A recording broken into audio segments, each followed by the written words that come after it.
Hello and welcome to Crush Your Mountain Wellness. I am so thrilled to have with me today none other than a former Miss Universe. And you've got to hear her story, but more importantly, you have to understand the information that we're bringing to you. In fact, I'll tell you what, this is information that I've been talking about for quite some time, and I don't think there's anyone better to hone in the point of longevity and how our muscle takes really first place and center stage in helping to achieve that, to live our best life. You know, that's so important. We're going to talk a little bit about her journey, and we're going to talk about why muscle matters, why it's the ultimate anti-aging tool. We'll talk a little bit about sarcopenia, how young you are when it starts. What is it? The loss of your muscle. We'll talk a little bit about the muscle and hormones and how that's the fountain of youth, what it does for your body when you exercise, and why it's important to build muscle for life, starting now. So here's the idea. I really want you to listen to this and like and subscribe if you find it useful.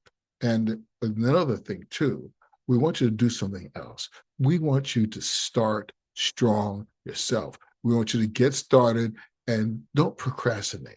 Start working out. Find a way to build your muscle so that you do not start to lose it. Start to lose your muscle energy. Start to lose your freedom. We want you to commit today to building a muscle routine, doing exercises 3 times a week. Now, to do that, I have a longevity muscle building protocol, and it is free to all those who subscribe to my channel, as well as decide to go ahead and share this with everybody else. So when this comes out, when you hear my voice discussing this today, that will be available to you, and I hope you take advantage of this wonderful opportunity to change your life or improve your life for the better. And please enjoy this discussion with Miss Angela Beyer. Angela Beyer, welcome to Crush Your Mountain. Well, Henry, thank you for having me. I'm really excited to be here. Well, let me tell you, I am thrilled to have you with us as a whole. Tell us a little bit about what you've been through and how you got started, because it's you look amazing, and being a former Miss Universe, and it just, I mean, that says it all. But it's clear that you utilize muscle so well, and that is one of the most important things I tell my clients all the time. Yes. So please help us to understand, why is muscle so important when it comes to a healthy life, as well as longevity, extending your lifespan? Thank you for that question. So, well, when I started out, to be honest with you, it was all about the look and a lot of vanity, getting into building muscle, what it is, and how it works to actually create a certain body. And the longer I did this, the more I actually recognized the health benefits of it. And think about it, and this is so important for everybody to know. Sarcopenia, the loss of muscle, starts in your 30s. And all the time, when you have a person who wants to transform their body or change their body composition, and it's funny, it always starts out with weight loss. I emphasize the importance of the muscle, because why are we doing this? The muscle is the organ of longevity. Now, just examples, what the muscle does in the body. The muscle is a very active tissue, and we need a lot of energy to maintain it. And the body, that's basically your glucose sponge, okay? So important. We want to have as much healthy muscle tissue as possible to keep our metabolism going. Now, in like I said, muscle loss starts in our 30s, but in our 50s and 60s, that is when we wake up and we are like, whoa, what just happened? All of a sudden, you keep your diet, you're doing the same thing, and all of a sudden, you're starting gaining weight, you feel tired, maybe you have mood swings, you cannot focus, you are having a hard time opening a jar. So here are some indications. But what happens? Why is that you gain weight, and especially the visceral fat, the belly fat? Just an example. So you're losing slowly muscle tissue. And then in your 40s and 50s, you have your meal, you eat your carbs. We all love our carbs and nothing wrong with it. But what happens is they get digested, they get into your bloodstream. We all know that. That's the glucose floating around. And then we get the signal to the pancreas to make insulin.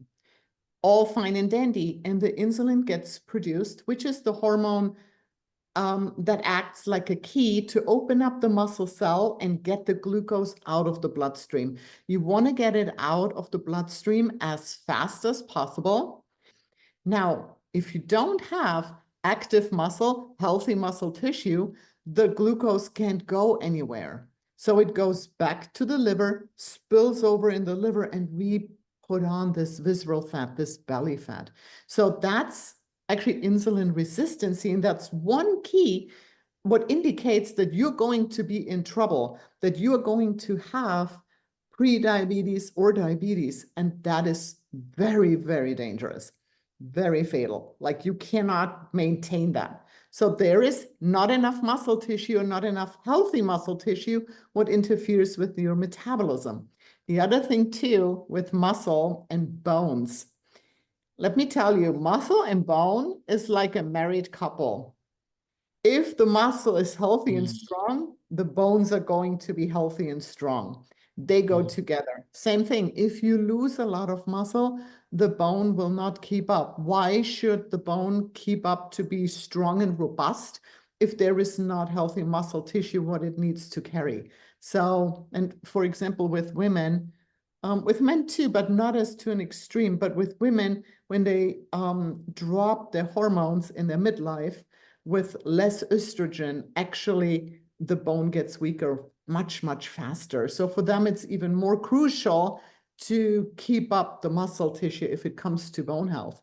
Another thing. I've got a question for you there. Okay, a couple Yes. of things I got to ask you. Number Yes. one, okay, let's start off with this. It was maybe I'll work backwards, or maybe I'll just forget the other questions.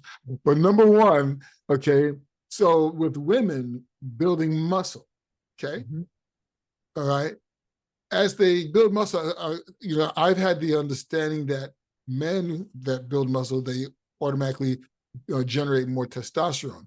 Is that true for women, or will they generate a greater balance of both estrogen and testosterone?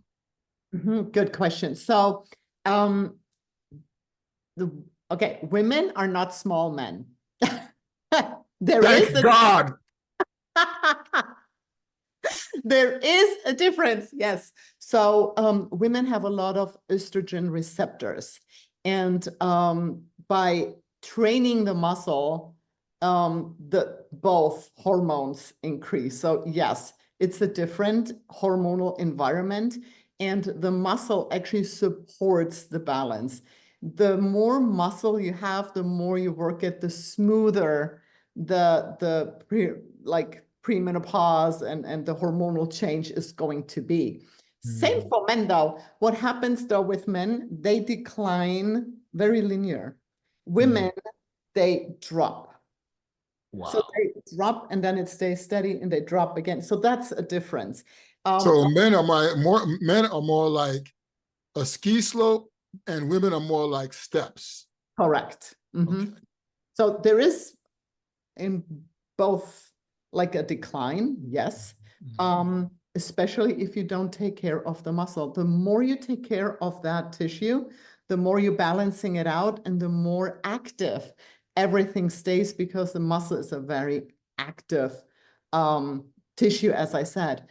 The muscle is also your body armor. very important. It protects you in so many things. The stronger you are, you prevent falls. You are able to hold yourself up.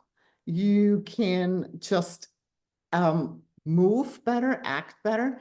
What is this all about? I mean, we talk all about wealth management for retirement. We talk about how to create it, how to save, how to accumulate it, and then enjoy it when you get older. We never talk about a health management plan, because what good does it do if you have all the wealth, but then you never kept up with your health? And the longer you keep the muscle active and strong, the longer your health span is going to be. And the interesting thing in the United States is, I just looked it up the other day. Listen to this. This is, for me, like almost shocking. The average lifespan of a person in the United States is 79 years. The average health span, meaning how long is a person is healthy and independent and being able to do the things they like to do, is 63. So there is a gap of 16 years where we basically suffer, need help, need medication, don't have the quality of life you deserve after all those years of working and accumulating wanted to do. You have to plan this as well. So there should be a health management plan and a wealth management plan for your retirement. Yeah, so let's recap for a second so that people understand what we're talking about.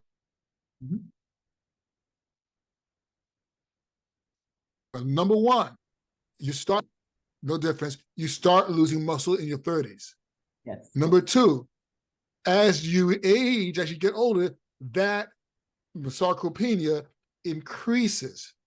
And it is a very quick slope for men, but it is a step process for women, but it's a rapid one.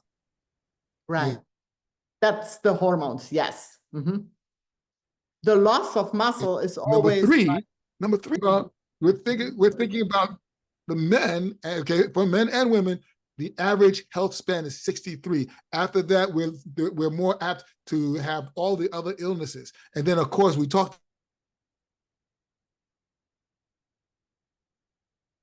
about protecting ourselves from fall glucose. You know, this show is all about type 2 diabetes. This show is all about reversing T2D in total ways, in your whole lifestyle. So we think about our mindset first, but then where's our body? And that's why I love having individuals like Angela on. That please talk to us about this.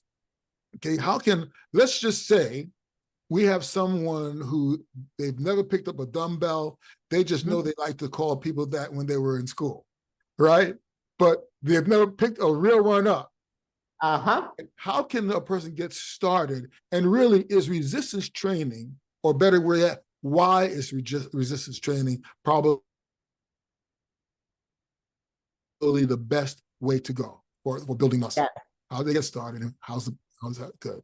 Very good question. So if we look at where you get the most bang for your buck, it's the strength training.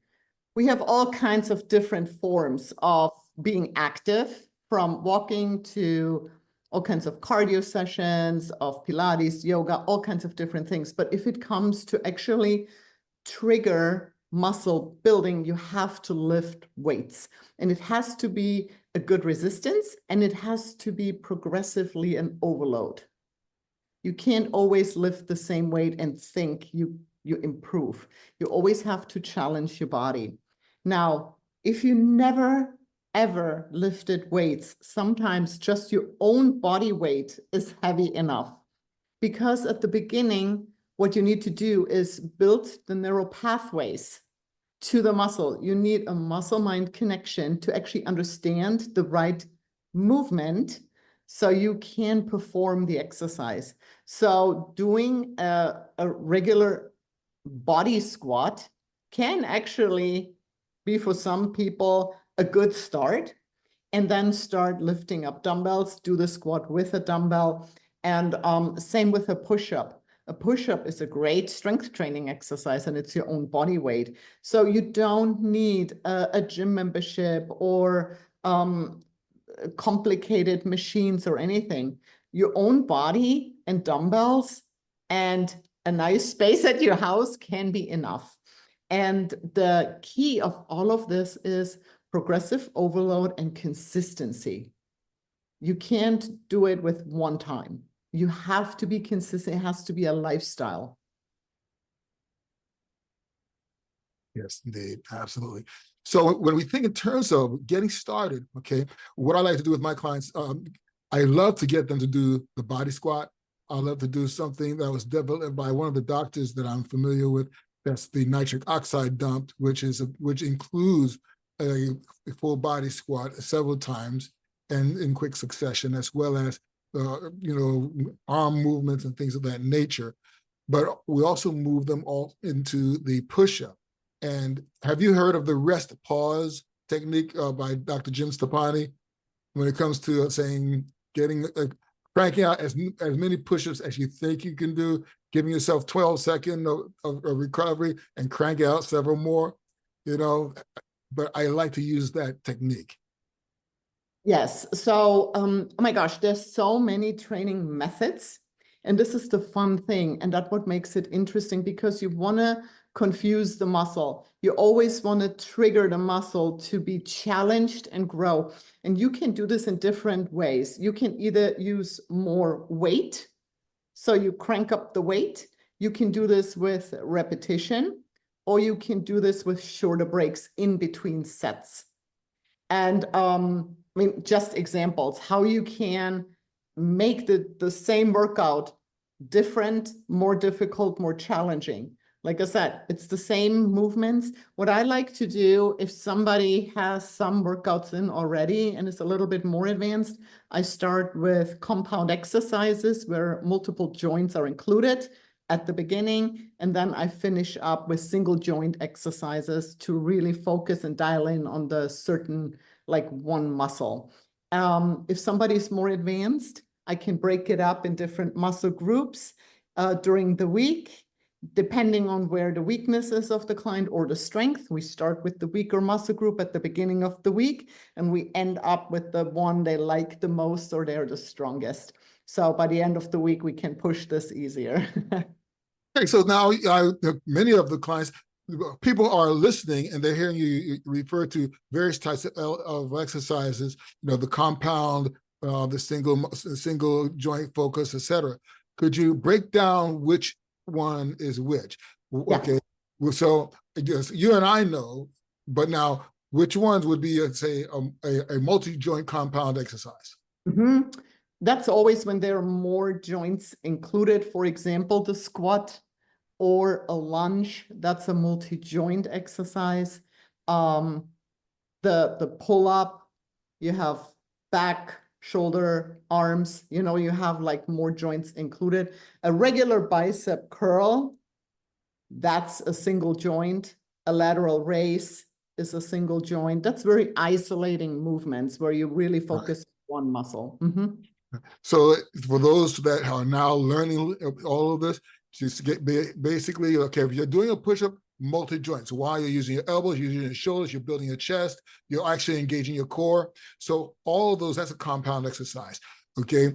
She mentioned the curl, okay? So you got your elbow going, it's basically back and forth like this. I'm not trying to show my biceps at all, trust me. Okay, I'm intimidated, But then, hey, the idea is that those are the two different ones. Now, the reason why we want to do it every day or do it as often as possible, okay, let's talk about what it does mindset-wise, as well as the health span, longevity, muscle and longevity results. Could you talk a little bit about that? Yeah, so workouts in general supposed to be hard. And I like to do hard things because that actually shows me that I'm able to do hard things. And if a workout is a hard thing, get it out of the way, and it builds up self-esteem and it builds up momentum and it transfers all over. like to your job, to your family, to everything you do.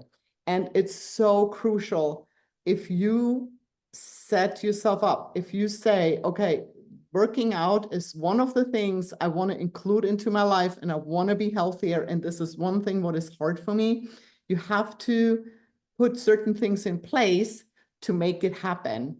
And I know if it's hard, be prepared. It's so important to, I mean, easy example, literally, if it's difficult for you to work out, put your workout clothes right out in front of you, bed. And when you wake up in the morning and you have to step on them, you literally put them on and do your workout. So by building up this momentum, this is your muscle and your mind. They get stronger together. Your mind and your determination is a muscle as well. And you build it up the more workouts you do. And the more momentum you get, the stronger your mindset is going to be, for sure. Oh, I love it. I love it. Now, let's just break this down on a biological level, okay? Because, you know, we think about the mind, we think about the brain. And when it comes to creating habits like that, okay, what we're doing is it's as if we're traveling through a field or traveling through the woods.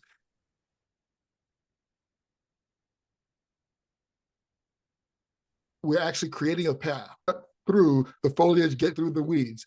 But as you keep going, you actually wear a path through, and that path becomes well worn, and you're walking now through this path with ease. Now, with the brain, the same thing happens with your neural pathways. What happens is it goes through the first time, but the more you do it, the brain develops something called myelin, which actually goes that covers those nerves, and it almost locks in your habits, and that's how your habits biologically manifest in your body. And we are here with an expert who has done that on so many levels. Okay, and we're just glad to be able to sort of plumb the depths of her wisdom and her thought process. Tell us a little bit more, because along with the proper movement, you have to have the proper fuel for your body. We said that muscle is that number one glucose burner, glucose utilizer. So now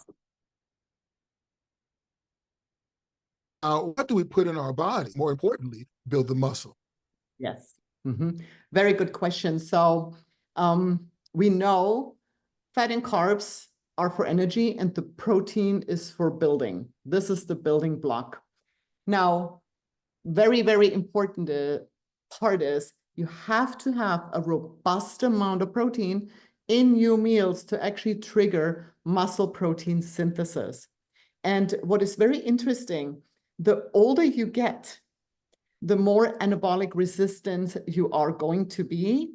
And that means you have to have more protein to actually trigger muscle protein synthesis.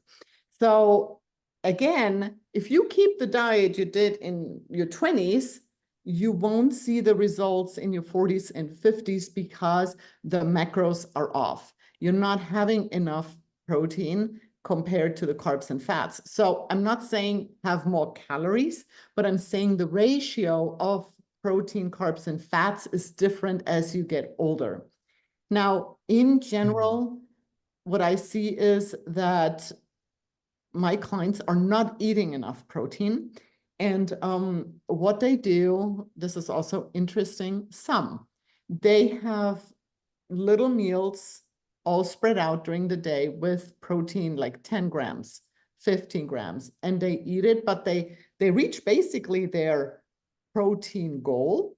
But because they are spreading it out in tiny little meals, they never have a robust amount to trigger muscle protein synthesis, and that's why they never see results and they never build the muscle. You gotta have, and especially at morning and night, a robust amount so you're able to trigger muscle protein synthesis. So, okay, guy like me, all right? Guy like me. I already told my age in the last episode, so there's no secret to everybody that's been watching regularly. I just in a couple of months I'll be 61. Okay. And so, and I'm about, about 100 and 195, 196. Some say 187. It all depends on where I'm taking my weight. If I'm at the doctor's, I have all my things on, and that's one thing, and then it's 195. Okay.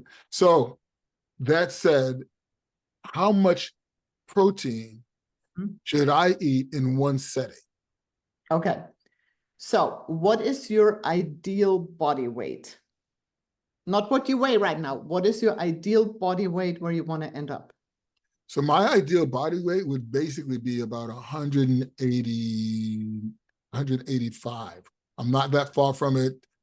I'm not that far from it, actually. 180, No. 184. Okay. So this is where you say that's your ideal. So you Okay. take the 100 and let's say 180 Okay. and divide it if you have 3 meals by 3. And that's your protein intake per meal, what you should have. So it should be 60 grams per meal, which is quite a bit. It's a good amount. Okay. So If for you have me, it'll be 60 grams. Yeah, 60 grams per. So now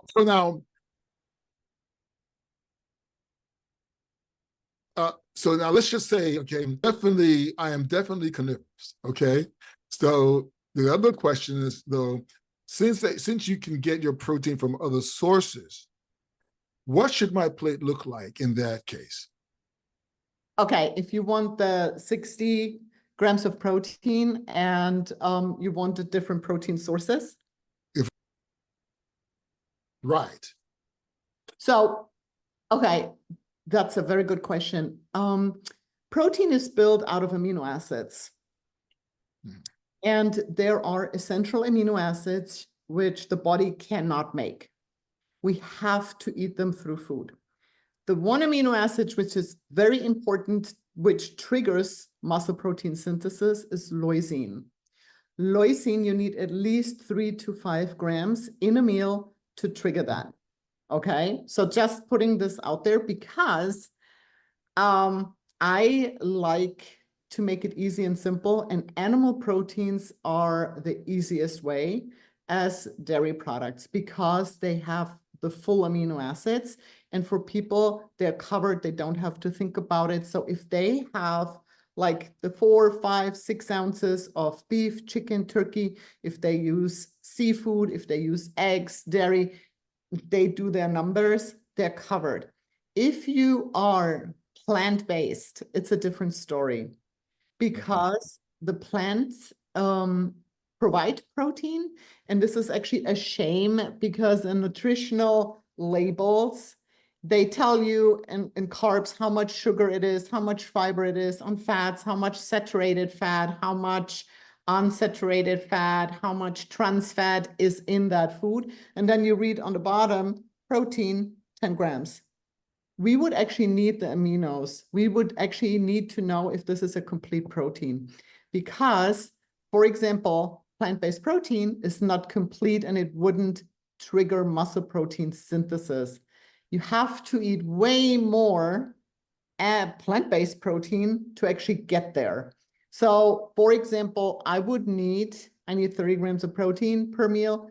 I would need, what was it, 6 or 8 cups of quinoa to get there. So it's caloric devastating. It's not maintainable. It doesn't work. So you have to be very smart if it comes to plant-based protein, combine it. And sometimes I recommend to my clients to actually use branched chain amino acids as a supplement with the meal to cover the bases and stay in their caloric framework. Otherwise, with animal proteins, you're totally fine, you're covered, and that's much, much easier to accomplish the goal. And what I also recommend, always track. Please, if you want to see results, you have to track. And I like to track my meals. I like to track my workouts. And I like to track my body fat, or because that's the only measurement tool we have. You can't measure actually muscle mass at the moment, which is very frustrating. Not there yet, but we can use the body fat percentage.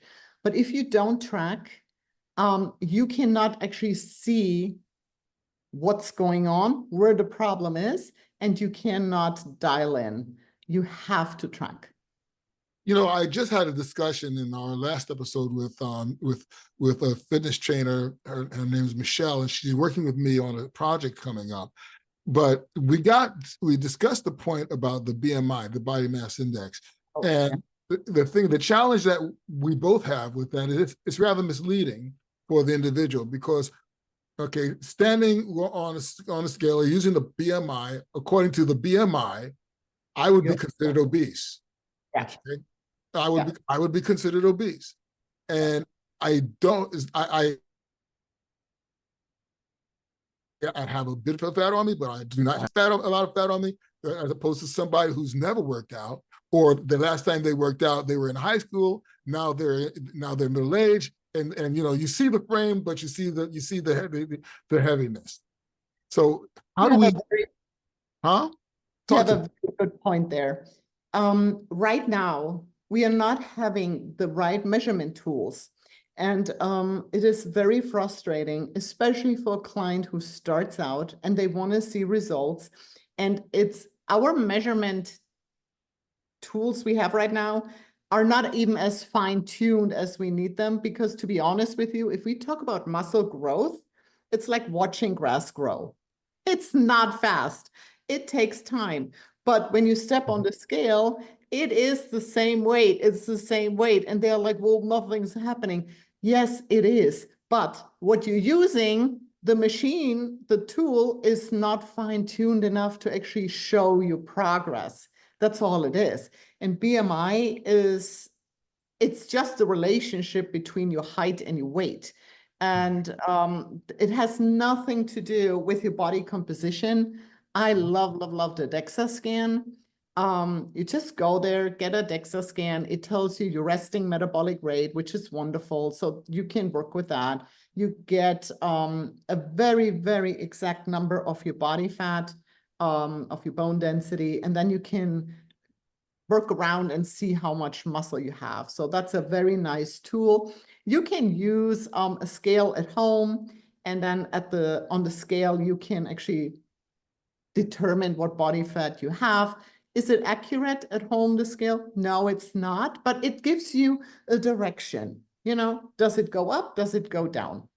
It's something you can use. But like I said, right now, the only thing I rely on is the DEXA scan. So my clients have to go and get a DEXA scan, and then we use that as a measurement. Nice, nice. You know, I'd like to pivot to your actual career because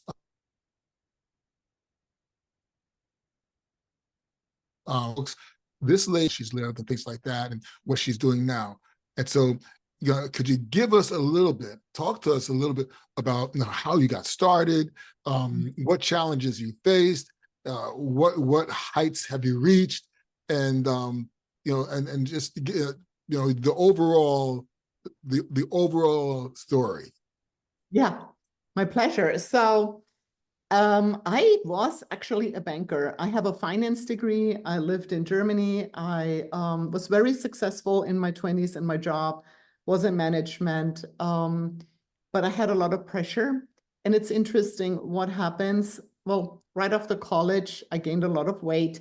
I was under a lot of pressure at work. I didn't have a good relationship. And when your life is out of control, you try to control what you can, and that was, in my case, my body. So I started going on all kinds of crazy diets. I started over exercising.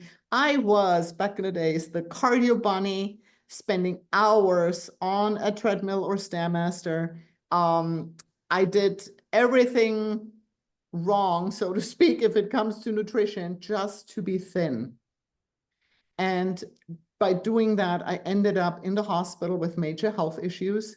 I said, I can't continue doing this. So I went back to school and I actually learned how to be a nutritionist, just to understand the science of food for myself.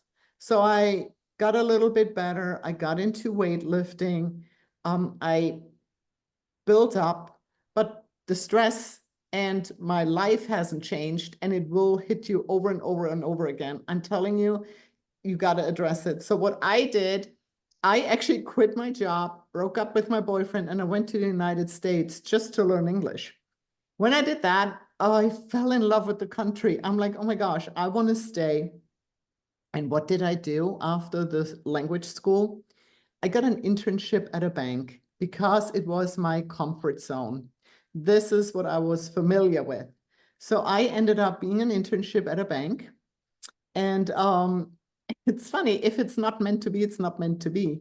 I remember the conversation with my immigration lawyer because I wanted a work visa.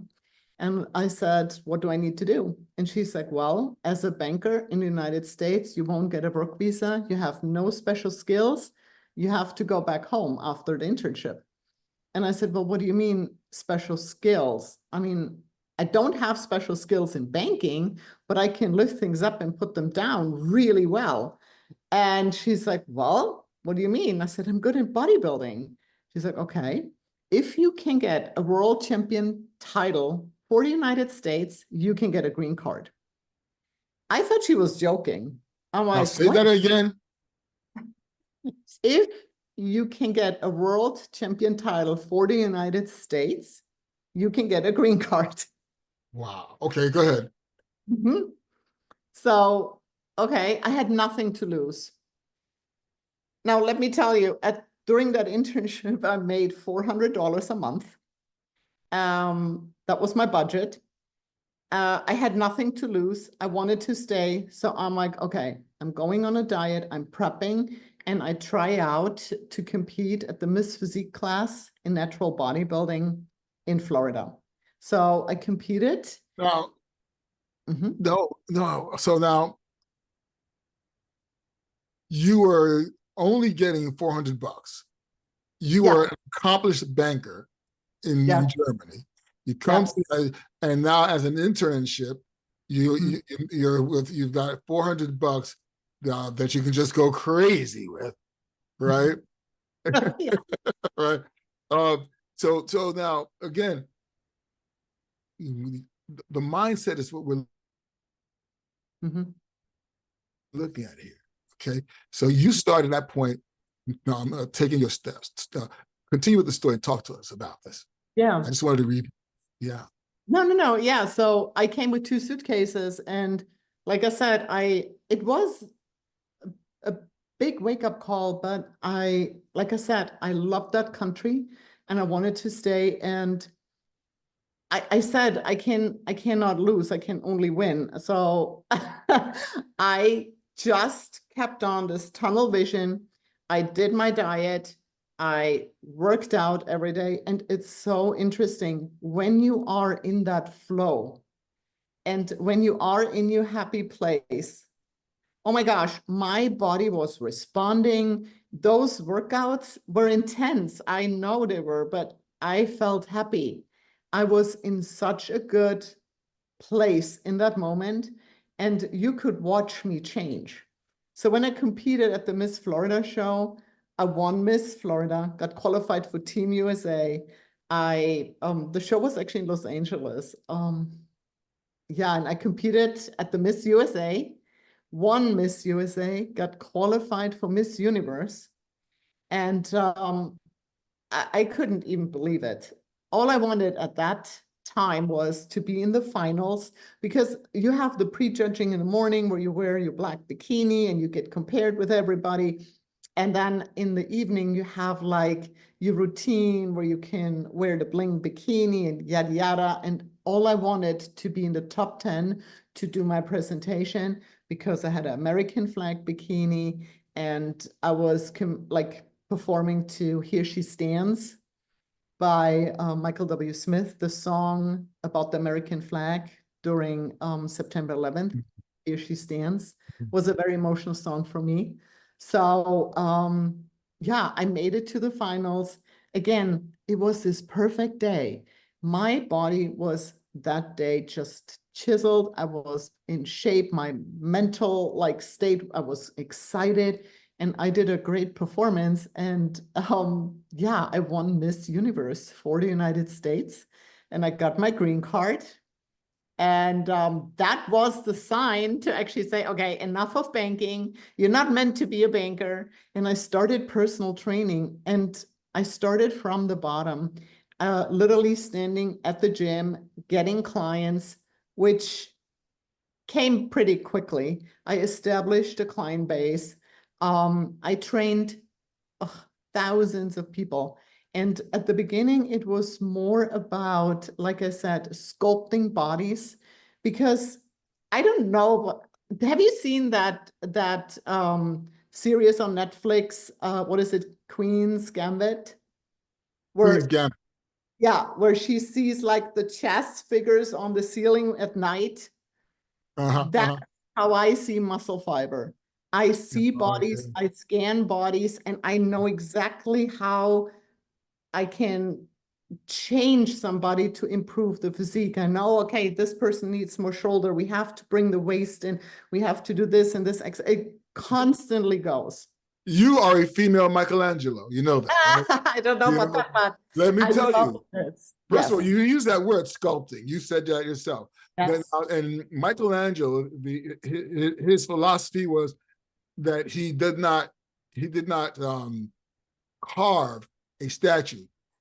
He saw the he saw the form within the block of marble, and he just chiseled until he set it free. And it sounds like that's how you approach working yes, with clients. Okay. yeah, When I work with my clients, my goal is I see their health. I yeah. see where they can be. And Mhm. as long as they're willing to let me support them and give them the proper direction and guidance, you see, Correct. we can set that free. You see what I'm Yeah. saying? That's the whole thing. And you know, even though you have been freed of banking for a while, the experience of your being in the competition, preparing for the competition, and then actually being on that platform, you radiate that energy because I can see you reliving that experience in your mind. That's something that all of us, especially as human beings, have.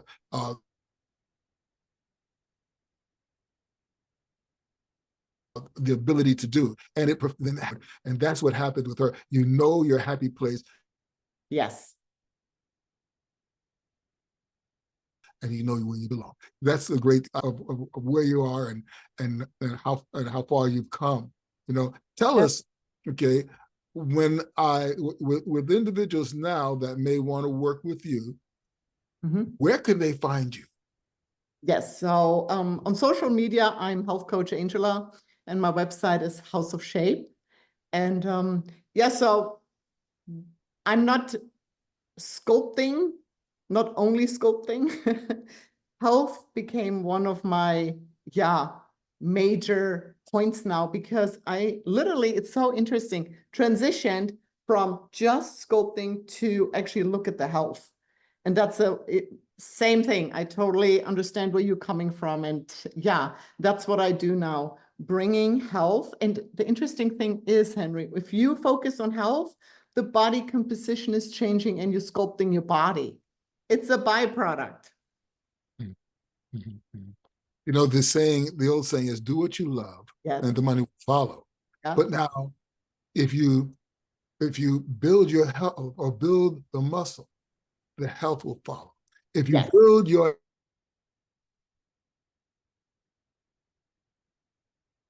health, the muscle, so that you can rebuild your insulin sensitivity, your body's Absolutely. your metabolism balance, all that good stuff, and your longevity. You know, And you know what's the beauty of the talk to whole me. thing? What's that? Never too late. Yes. The body always is able to build muscle at any age, no limitation. So there's no excuse. And this from a woman who is only 17 right now. You're funny. Not quite. Almost 50. Almost. Okay. Okay. So understand, friends. Okay, almost 50. She looks amazing. Okay, but understand that even though it's not for the looks, that's going to come. Correct. Because the looks, okay, and we're not talking about the plastic stuff, okay? We're talking about the work stuff, as in Angela's case. So when the looks are always a sign of your health. Absolutely. So yeah. Again, if you're looking that good, then it's an indication that you are healthier. So why not take that time? I just saw this, and I'll share this with you. Then I gotta ask you a question. But I saw this documentary, and they were interviewing this tribe way out there in the Amazon, and you have these people who are 70 and 80 years old. Here comes this 80-year-old man, and when you say an 80-year-old man, okay, we as in America, we think of this, 80-year-old decrepit. No, this guy's walking out for your bus, and he goes, yeah, I'm getting up there now. I'm about 79, and I can't do what I used to do. I used to be able to walk 3 days straight without stopping. Now I can only walk 2 days straight without stopping. Mm-hmm. We have people that are in their 50s and 60s that can't walk down the block. Correct. It's very sad. Yeah. But we can change that. Absolutely. But it takes the mindset, determination, the heart set, and then the action. So that says, you talk to us a little bit more, because we just love hearing your voice. Well, my oldest client, I just wanted to mention, is 92. Wow. And she's amazing. She's independent. She does her thing, and she works out. She does strength training. Mm-hmm. Beautiful. It's amazing. But I have a lot of elderly clients who still play golf, tennis, and they do their strength training, and they have a really high quality of life, and they are an inspiration. They really are. Yeah. Well, you're certainly an inspiration to all of us here. And so that said, I want to thank you so much for taking this time with us. You are so incredible to have you to be with us today. But I've got one question I ask all my guests at this point. So I wanted to ask you that same question. Mm-hmm. Angela Beyer, Miss Universe, what does it mean to you to crush your mountain? Mm-hmm. What does this mean? For me personally, if I feel fear, do it anyway. Do it with the fear, and you crush the mountain. Just do it. Wow. I love that, because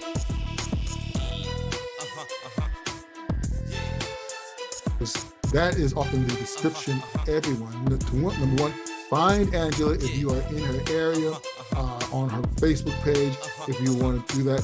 Okay, and of course, I'm always here to support you in terms of type 2 diabetes, muscle building to reverse type 2 diabetes, and manage it, and just things like that. Most importantly, reach out.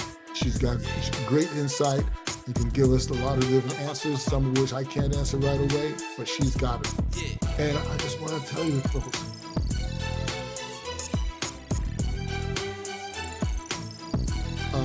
we've got to have it back anytime. Like I always say at the end of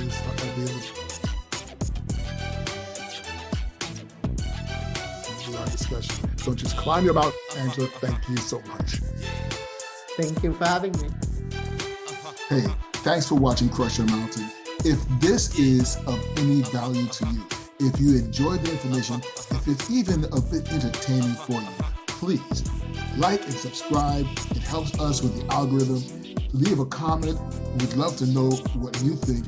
Whatever content you'd like to see in terms of the directions of this channel, in terms of health, wellness, or personal growth, please drop a line. You can certainly reach me at hanksterog20@gmail.com, or you can just leave a comment. Either way, thanks so much for watching Crush Your Mountain. And like I always say, don't just climb your mountain, crush it.